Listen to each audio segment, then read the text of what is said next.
President, Mr. Legutko criticized us because we have from time to time the same pro-European opinion, Mr. Bullmann, Mr. Weber and myself.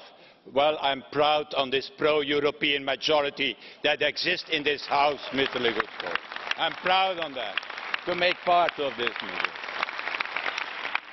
You have spoken 6 minutes, and I don't know even what your position is in the meanwhile, in these 6 minutes. The only thing what I know is that you are against Europe, but that was not new. That's every time when you interfere. Chancellor, the last time that in Europe a university was closed, that happened 75 years ago. That was in November 1943. That happened in Norway, where the University of Oslo was closed, and officially because a part of the building was burned. But the reality was that the occupying Nazi authorities were determined to suppress the continuous calls for autonomy and for academic freedom by the authorities of the university. That happened 75 years ago. I tell you this story, Mrs. Merkel, because within 2 weeks' time from now, and that will be on the 1st of December, the same risk to happen in our own European Union again. This time, not in Oslo, but in Budapest, in Hungary, where a reputed university, the Central European University, the CEU, will be forced to close its doors, and everybody knows why.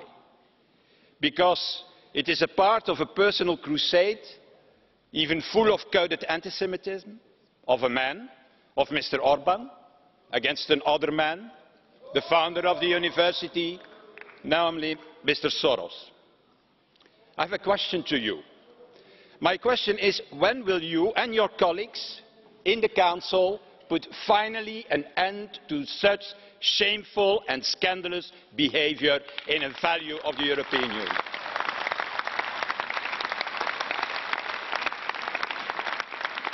And I ask you this question, not to make it difficult to you, but I ask you this question because I firmly believe that more than migration, and that's an important issue, more than the next financial crisis, more even than Putin, I think that this threat from within that undermines today the European Union.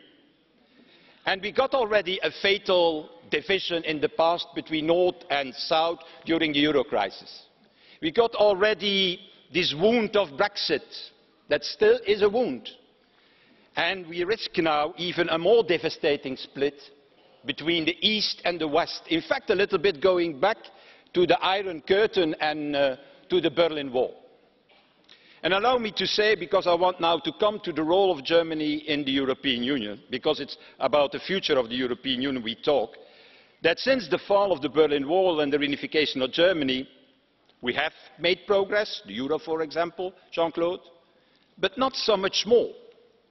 Because since the reunification of Germany, dear colleagues, Germany, it's true, became the most powerful member state of the Union, most powerful in population, most powerful in economic wealth, but naturally with more economic power, with more political power comes also more responsibility. And certainly European responsibility.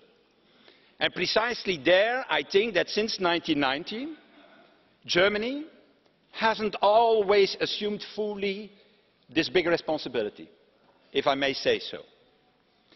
In a certain way, I understand also what happened, as the country was preoccupied with something so historical and so emotional as the reunification of the country, the integration of a bankrupt communist state in the Bundesrepublik. And that was an enormous endeavour. By doing so, all the energy, all the efforts went in this gigantic task.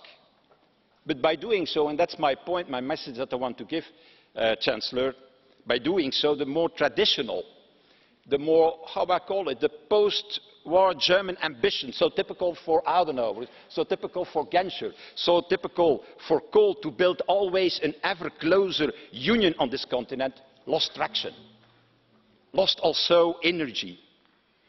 The debate in Germany on Europe, if I may say so, and it is not a criticism, it's a fact, narrowed far too much to a discussion about what? About Kompetenzabgrenzung. I remember such many of the discussions with your predecessor, Mr. Schröder. Or about Steuern. That was the debate in Germany. Steuern. Taxes, belastingen, if you don't. Steuern, yeah. So 2 weeks ago, Chancellor, you announced that after this mandate, you will quit politics. But let me encourage you to use, nevertheless, the period and the coming months and the coming years.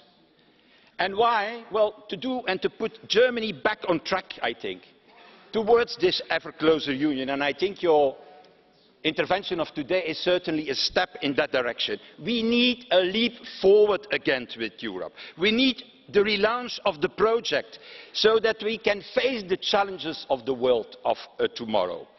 And it will be a world in which, in a certain way, we will be on our own. Facing the Chinese, facing the Indians, facing the Russians, and sometimes facing the Americans when it concerns trade, for example, in their war. So, Mrs. Merkel, and that will be my conclusion, you can do that. We know your strength.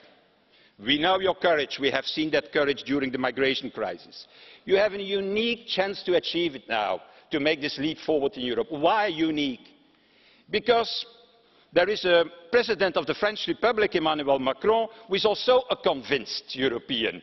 Not in the traditional French approach. You know what the traditional French approach is? Vive l'Europe, pourvu qu'elle est française. Hein? Not in that way. He outlined in his Sorbonne speech a European project, and my message to you, to both of you, in fact, is embrace this vision, join forces, revive the European dream, as mirrored in that emotional image of both of you, of 3-4 days ago, in Compiègne, holding each other in a tender but powerful embrace. I know it's time. You showed there that the whole world... I'm going to wait, President, for my last phrase. You showed there, Mrs. Merkel, for the whole world how immensely beautiful also this common European project is. And I wish you a lot of success in this.